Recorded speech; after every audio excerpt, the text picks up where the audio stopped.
Ma'am Lynn. Yan, si Ma'am Lynn. Okay. Pag nagbayad po kami ng... GCash payments. Okay. Pag GCash po worth 1,500. Okay. May free po sila either tumbler or tayo. Yan o. Wow. Sa atin, no? So, may tumbler ulit tayo. Yay!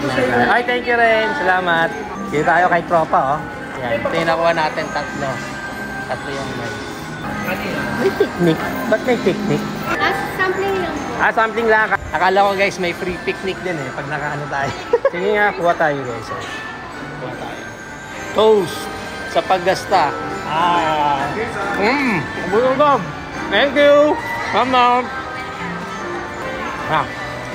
Pinavalidate lang nila. Mukhang 10 tumbler bibigay sa atin eh. Pinapapili tayo umbrella or tumbler. Pwede both? Hindi, joke lang. Sige, tumbler nyo na lang. Tumbler. Pang-apat ko na yan na blue eh. Last year, 4 na rin. Ay, puro blue no? Puro blue lahat. Yaman mo na. Para saan itong mga chichirya? Mga nakabalot? Ito sir, pag na-worth 3,000. Worth 3,000. Wow, may pang chicha na kayo. Worth 3,000. Yay, may tumbler na tayo. Gusto niyo, paraffle natin yan. Tumbler.